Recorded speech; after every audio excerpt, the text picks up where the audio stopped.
ప్రభు నందు అందరికీ వందనములు శుభములు తెలియజేసుకుంటున్నాండి.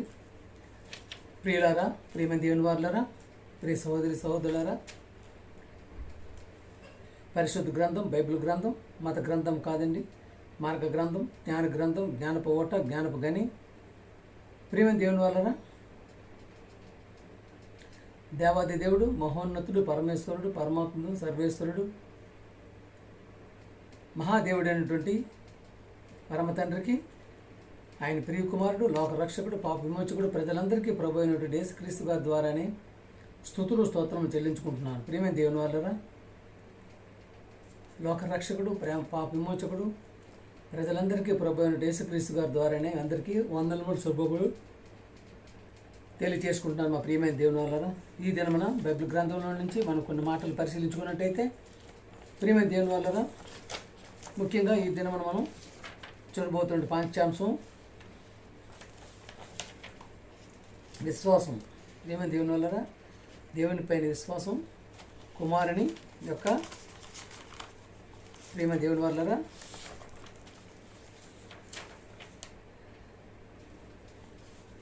దేవునిపై విశ్వాసము, కుమారుని వైపు చూచుచు నమ్మకం. బైబిల్ గ్రంథంలో మనం చూసుకున్నట్టయితే ఎంతోమంది మహానుభావులు దేవుని యొక్క విశ్వాసాన్ని చూరుకుంటూ దేవుని యొక్క మనసుని గెలిచి ఉన్నటువంటి అద్భుతమైనటువంటి వ్యక్తిలో అబ్రహాం గారు చూసుకున్నట్టయితే మనం ప్రియమైన దేవుని వాళ్ళ ఎబ్రీ 11:17 చూసుకున్నట్టయితే, ఎబ్రీ 11:17 చూసుకున్నట్టయితే, ఎబ్రీ 11:17 అండి. అబ్రహాము పరిశోధింపబడి విశ్వాసమును బట్టి ఇస్సాకును బలిగా అర్పించెను. ఎవడు ఈ వాగ్దానములు సంతోషముతో అంగీకరించెను, ఇస్సాకు వలననేది నీ సంతానం అనబడును. ప్రియమైన దేవుని వలన చూశారు కదా, అబ్రహాము పరిశోధించబడి విశ్వాసమును బట్టి ఇస్సాకును బలిగా అర్పించినన్నారు దేవుడు. యాక్చువల్గా ఇస్సాకు బలిగా అర్పించేశారండి. మన అబ్రహాం గారు అర్పించేశారా దేవుని యొక్క దృష్టిలో ఇస్సాకుని అర్పించేశారని దేవుడు అంటున్నారంటే,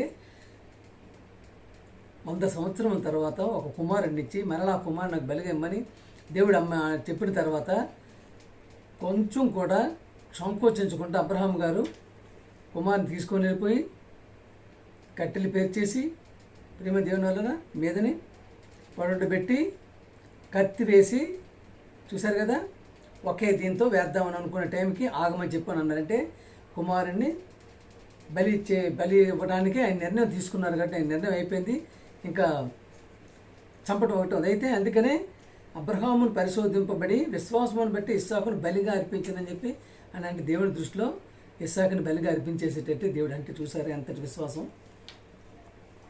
ప్రియమైన దేవుని వాళ్ళ ప్రియులారా, మనమైతే ఆ విధంగా ఉండగలుగుతామా? ఒక కుమారుని ఇచ్చి నీ కుమారుని నాకు బలిగా ఇమ్మని చెప్పంటే మనం ఇచ్చే వరకు ఉంటామా? ఏంటండి ఇంత దీనిగా ఇచ్చి ఒక్కొక్క కుమారుని మాకు ఇచ్చే సంతానం ఇచ్చినటువంటి దేవుడు మరి ఇంకేం పని లేదా ఏంటి, మరి దేవుని అడుగు మరలా మమ్మల్ని అడుగుతుండని చెప్పి అనేటటువంటి స్థితిలో మనం ఉండగా చూశారు కదా. అందుకనే అంతటి విశ్వాసాన్ని చూరగొన్నాడు కనుకనే అబ్రహాం గారు ఏమయ్యారండి, విశ్వాసులకు తండ్రి. అంటే దేవుని మీద నీకు విశ్వాసం ఉంచేటట్టు ప్రతి ఒక్కరికి కూడా ఆయన తండ్రి. చూసారు, విశ్వాసుల తండ్రి అంటే ఎంతటి మహత్తరమైనటువంటి దేవుని యొక్క మన్నను పొంది ఉన్నాడో మనకు అర్థమైపోతుంది. చూసారు కదా, ఎబ్రీ 11:1 విశ్వాసం అనున్నది నిరీక్షింపబడి వాటి యొక్క నిజస్వరూపము, అదృశ్యమైన వినవనుటకు రుజువునై ఉన్నవి. చూసారా, అంటే కనబడినవి ఉన్నవనటానికి రుజువునై ఉన్నది. చూసారు కదా ప్రియమైన దేవుని వల్ల దేవుడు ఉన్నాడు అంటే ఉన్నాడు, ఇంకంతే. దాన్ని మళ్ళీ నేను రుజువు అడిగి నేను చూస్తాను, చేస్తాను, చెందుతానంటే అవ్వదు. అంటే ప్రియమైన దేవుని అందుకనే నువ్వు పుడుతున్నావంటే మీ అమ్మ చెప్తేనే, మీ నాన్న ఎవరో చెప్తేనే నీకు తెలుస్తుంది. అంతేగాని నేను పుట్టాను అంటే ఎలాగవుతుందంటే అమ్మ చెప్తేనే నీకు, అంటే నువ్వు పుట్టేటప్పటికి చూడలేదు, అలా నేను చెప్తేనే తెలుస్తుంది. అందుకనే దేవుడు అనేటడికి ఆయన ఆత్మ కనిపించదు కాబట్టి ఎవరికి ఉన్నారు. ప్రేమ దేవుని చూసేప్పుడు మనకి ఈ విశ్వాసాన్ని నింపుకునేటటువంటి భక్తులలో మనం చూసుకున్నట్టయితే ఒకే ఒక ఆయన మనకు కనిపిస్తారండి. ఆయన కూడా కనిపిస్తారు, మోషే. ప్రియమైన దేవుని వలన మోషే గారు ఈయనంతటి గనుడంటే చూశారు కదా. మోషే పెద్దవాడి అయినప్పుడు విశ్వాసమును బట్టి ఐగుప్తు ధనము కంటే క్రీస్తు విషయమైనందు గొప్ప భాగ్యం నించుకొని కాలపు పాపభోగమును అనుభవించటి కంటే దేవుని ప్రజలతో శ్రమ అనుభవించటే మేలని యోచించి ఫరో కుమార్తె యొక్క కుమారుడిని అనిపించుకొనుటకు ఒప్పుకొనలేదు. ఏలయనగా అతడు ప్రతిఫలముగా కలుగుబోవు బహుమానమునందు దృష్టి ఉంచెను. చూశారు కదా ఎంత అద్భుతమైన వ్యక్తి మనకి మోసే గారు చూస్తున్నారు కదా. ఫరో కుమార్తె అంటే రాజు యొక్క చక్రవర్తి అవ్వాల్సినటువంటి వ్యక్తి. అంటే అక్కడ మనకి బైబిల్ని మనం చాలా క్షుణ్ణంగా పరిశోధించుకున్న ప్రేమ దేవుళ్ళు చూసారా. మోషే పెద్దవాడు అయినప్పుడు అంటున్నారంటే ఒక ఏజ్ వచ్చిన తర్వాత, యవ్వనపు ఏజ్ వచ్చిన తర్వాతనే అన్ని దూరాలట్లు మనకి మనిషికి ఏర్పడతాయి ప్రేమ దేవుళ్ళు. అందుకే యవ్వనపు ప్రాయంలో ప్రతి ఒక్క మనిషి యొక్క జీవితంలో ప్రతి ఒక్క మలుపు కూడా ఆ ఏజ్లో అవుతుంది కాబట్టి. కానీ అంతటి ఏజ్లో కూడా ఆయన చూశారు కదా. మోషే పెద్దవాడు అయినప్పుడు చూశారు ప్రేమ దేవుని వల్లరా, ఐగుప్తు ధనం కంటే క్రీస్తు విషయమైన నింద గొప్పదని ఎంచుకున్నాడు. చూసారు, యేసు క్రీస్తు విషయమై నింద గొప్పదని ఎంచుకున్నాడు. సరే, ఎంతటి విశ్వాసం, ఎంతటి నిర్ణయం, ఎంతటి నమ్మకం, ఎంతటి పటుత్వం. అంటే క్రీస్తు విషయమైన విశ్వాసం గొప్పదని, నింద గొప్పదని ఎంచుకొని ఏం చేశాడండి, అల్పకాలపు పాపభోగం అంటే ఇక్కడ భూలోకంలో జరిగేటటువంటి పాపభోగం అంటే అంతా మనం అనిపిస్తుంది పాపంతో ఉన్నటువంటి భోగం ఇదంతా. దీనికంటే అనుభవించేటి కంటే చూసారా క్రీస్తు విషయమైన నింద గొప్పదని, అల్పకాలపు భోగం అనుభవించడం కంటే దేవుని ప్రజలతో తమ శ్రమ అనుభవించకంటే దేవుని యొక్క మనుషులతో, దేవుని యొక్క పనిలో, దేవుని యొక్క వాక్యంలో శ్రమ అనుభవించటం మేలని యోచించి ఫరో కుమార్తె యొక్క కుమారుడిని అనిపించుకున్నట్టు కంటే ఫరో చక్రవర్తి కుమార్తె చూశారు కదా ప్రేమ దేవునిలో ఆమె యొక్క కుమారుడిని అనిపించుకుంటకు ఒప్పుకొనలేదు. ఏలయనగా అతడు ప్రతిఫలంగా కలగబోవు దాని మీద దృష్టి ఉంచారంటే చనిపోయిన తర్వాత ఒక లోకం ఉంది, పరలోకం ఉంది. మనం ఇక్కడ ఉన్న జీవితం కాదు, చనిపోయిన తర్వాత అసలైన జీవితం ఉంది. మన చావు తర్వాతనే మంచి జీవితం ఉంది అన్నటువంటి యొక్క ఎంత దూరాలోచనతో ఆయన కలగబోయే దాని గురించి ఆలోచించి ప్రేమ దేవుని వల్ల ఇక్కడ ఉన్నటువంటి ఇహలోకపు ఆశలన్నింటినీ ఆయన వదులుకున్న చక్రవర్తి అయ్యేటువంటి వ్యక్తి కూడా ఎంతటి విశ్వాసాన్ని కనపరుస్తూ ఆయన మనకి కనిపిస్తున్నాడో ఇక్కడ మనకి అర్థమవుతుంది ప్రేమ దేవుని. ఎందుకనే దేవుని యొక్క విశ్వాసం చూరుకోవాలన్నా, యేసు ప్రభు గారి యొక్క విశ్వాసం చూరుకోవాలన్నా మనం ఎంతో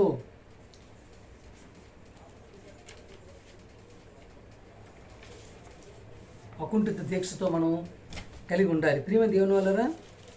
మీరు చూశారు కదా, హెబ్రీ 2వ అధ్యాయము 6వ వచనం మనం చూసుకున్నట్టయితే,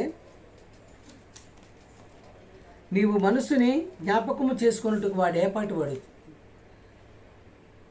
నీవు నరపుత్రుని దర్శించుటకు వాడు ఏపాటి వాడు, నీవు దేవదూతల కంటే వాడిని కొంచెము తక్కువగా చేసితివి, మహిమా ప్రభావములతో వానికి కిరీటమును ధరింపజేసితివి, నీ చేతి పనుల మీద వానికి అధికారమును అనుగ్రహించితివి, వాని పాదముల కింద సమస్తమును ఉంచితివి. చూశారు కదా ప్రేమ దేవుని వల్లరా.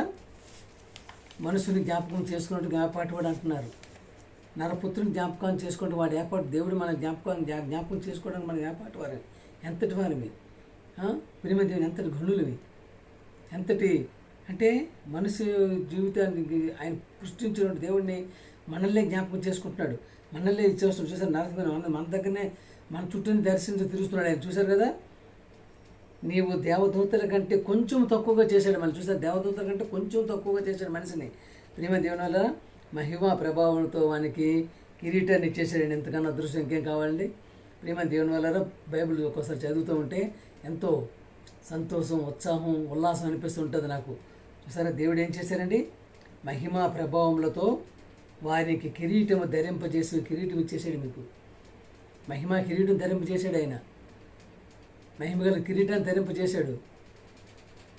ఎంతటి అదృష్టవంతుడైన మనిషి ప్రియమ దేవుని వల్ల. అందుకనే నీ చేతి పనుల మీద వారికి అధికారం అనుకంటే ఇవన్నీ ఆయన చేసిన సృష్టి మీద నీకే అధికారం ఉంది, మనిషికి అధికారం ఉంది, ఇంకెవరికి లేదు. అలాగే వాని పాదముల కింద సమస్తం ఉంచుతుంది. మన పాదాల కింద నుంచి చూసారు, భూమి మన పాదాల కింద ఉంది కదా, భూమి పాదాల కింద ఉందా, పాదాల పైన ఉందా? చూసారు ఎంత విశ్వాసం సృష్టించి ఎక్కడ పెట్టాడండి? మనిషి పాదాల కిందే భూమిని పెట్టాడు. చూడండి ఎంత ఘనుడు, ఎంతటిదో. అటువంటి one and only God almighty God, దేవాది దేవుడు, మహాదేవుడు, మహాబలవంతుడు. నువ్వు ఎవరైనా అవుగాక, హిందూ, ముస్లిం, క్రిస్టియన్, సిక్, పార్సీ ఎవరైనప్పుడు కూడా one and only God in only one person. అందరికీ ఒక్కలే దేవుడు. అంతేగాని అమెరికా ఒక దేవుడు, జపాన్కో దేవుడు, సింగపూర్కో దేవుడు, ఇంటికి ఒక దేవుడు, వాకలకు ఒక దేవుడు, ప్రేమ దేవుడు, కులానికి ఒక దేవుడు, మతానికి ఒక దేవుడు లేరు. ఈ దేవుడు అనేటువంటి ఒక ఆయనే. ప్రేమ దేవుడు చూశారు కదా. అంటే ఇంత ఘనత మనిషికి ఇస్తూ ఉంటే మనిషి ఏ విధంగా ఆయనకు ప్రవర్తన నియమావళి ఉంటుంది, ఏ విధంగా అసలు దేవునికి ఆయన గణపరిచేటటువంటి వాడిగా ఉంటున్నారా, దేవునికి విశ్వాసం చూపేవాడుగా ఉంటున్నారా, దేవుని పనిలో ఉంటున్నారా, దేవుని మాటలో ఉంటున్నారా, దేవుని పాటలో ఉంటున్నారా? ప్రేమ దేవుని వలన హెబ్రీ 3:1 ఇందువలన పరలోక సంబంధమైన పిలుపులో పాలు పొందిన పరిశుద్ధ సహోదరులారా, చూసారా, పరలోక సంబంధమైన పిలుపులో ఉన్నాం మనం ఒప్పుకొని దానిని అపోస్తలుడును ప్రధాన యాచకుడునైన యేసు మీద లక్ష్యముంచుడి. చూసారా ప్రేమ దేవుని వలన ఎవరి మీద లక్ష్యం ఉంచమంటారండి? యేసు ప్రభు గారి మీదనే లక్ష్యం ఉంచాలి. చెప్పాను కదా ముందు మనకున్నటువంటి ఇద్దరు భక్తులు ఎంత చెప్పండి. అబ్రహాము గారు విశ్వాసాలకు తండ్రి అయిపోయాడు. అంటే అంతటి కష్ట నష్టాలు వచ్చినప్పుడు కూడా దేవుని విడిచిపెట్టలేదు. దేవుని మార్గంలో ఉన్నాడు, దేవుని నడకలో ఉన్నాడు, దేవుని మాటలో ఉన్నారు. ప్రేమ దేవుని కుటుంబాన్ని అంతటిని దేవుని మార్గంలో నిలిపించారు ఆయన. అందుకని అంతటి విశ్వాసం కాబట్టి ఆయన విశ్వాసాలు తండ్రి అయిపోయాడు. ఒక్కొక్క కొడుకుని బలివ్వడానికి రెడీ అయిపోయాడు. ఇంకా ఇచ్చే క్షణమైన అయిపోయింది. అంటే దేవుని దృష్టిలో బలి చేసినట్టు అయిపోయింది. అందుకనే అబ్రహాము పరిశోధింపబడి విశ్వాసాన్ని బట్టి ఇస్సాకును బలిగా అర్పించిన దేవుడు ఆల్రెడీ బలిగా అర్పించి అనేసాడు ఆయన. అంటే బలిగా అర్పించేసాను ఆయన దేవుడు అనేసాడు అంటే అర్థం ఏంటి? ఆయన ఇచ్చేసాడు కుమారుని ఆల్రెడీ బలి అర్పించాడు.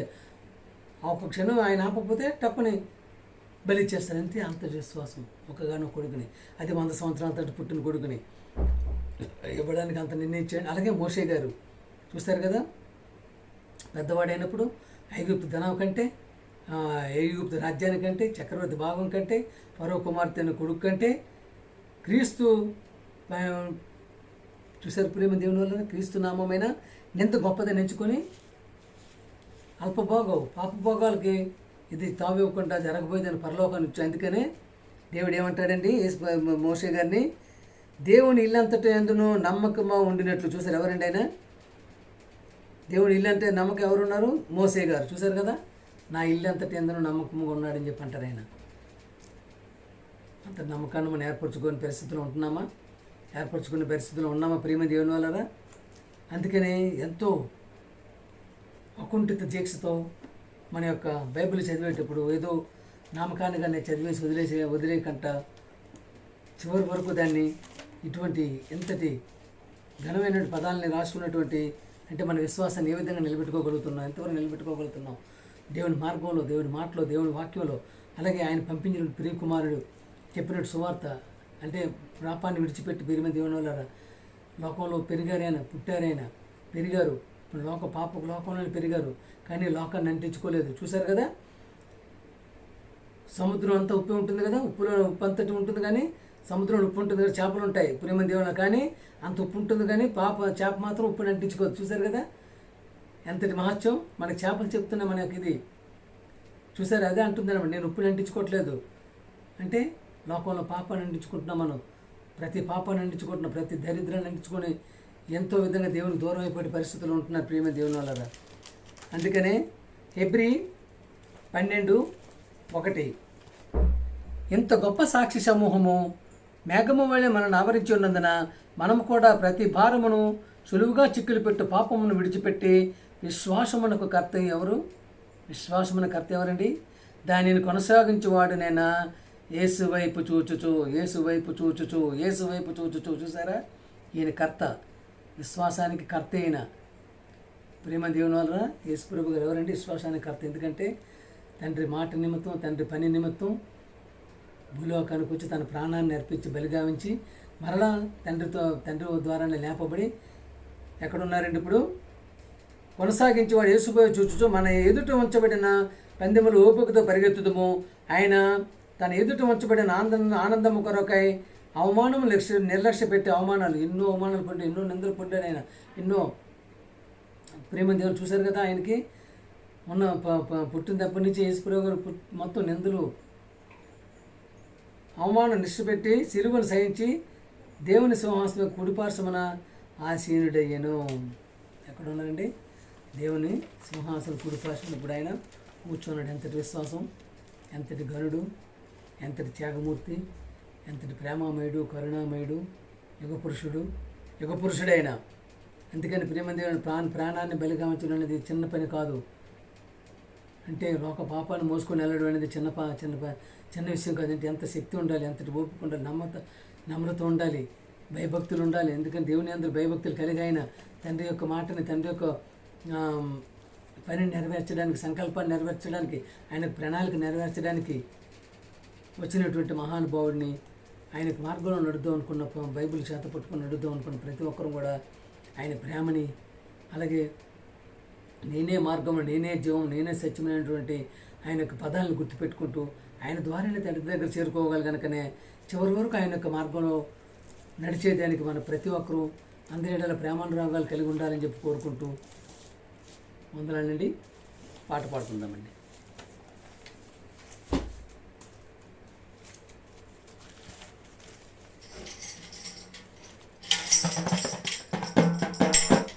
క్రీస్తు మాటన్నా నీవెప్పుడైనా విన్నావా? క్రీస్తు మాటన్నా నీవెప్పుడైనా విన్నావా? క్రీస్తు మాటన్నా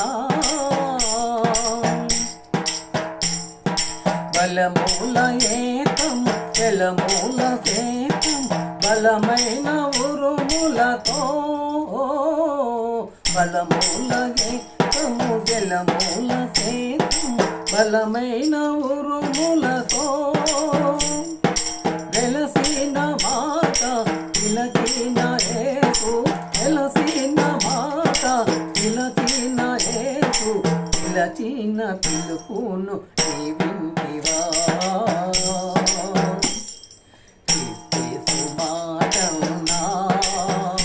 నీవెప్పుడైనా విన్నావా? క్రీస్తు మాట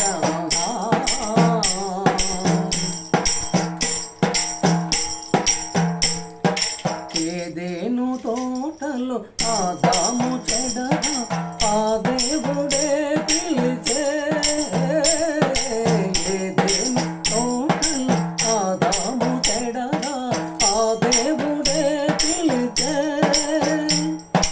దేవుని ఎదుటను ఆదాము దాగిన, దేవుని ఎదుటను ఆదాము దాగిన అటులానే నీవును దాగేదవా?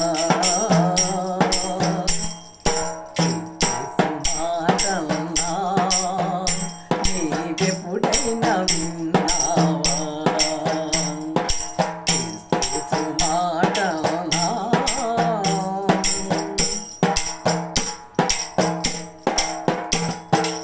ఆనాడు దేవుడు మోషేను పిలువ ఆలించెను స్వరము,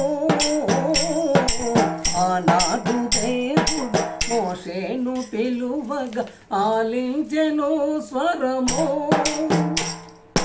ఈనాడు నీవు ఈ మాట వినగా, ఈనాడు నీవు ఈ మాట వినగా దాఖలు చేయగా కదలిరవా? క్రీస్తు మాటన్నా నీవెప్పుడైనా విన్నావా? క్రీస్తు మాటన్నా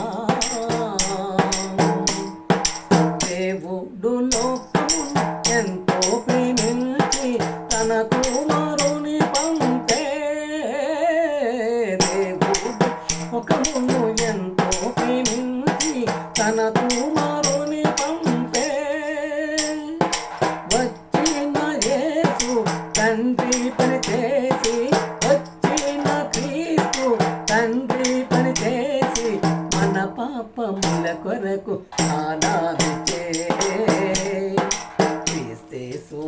మాటన్నా నీవెప్పుడైనా విన్నావా క్రీస్తు మాటన్నా. అందరికీ వందనాలండి.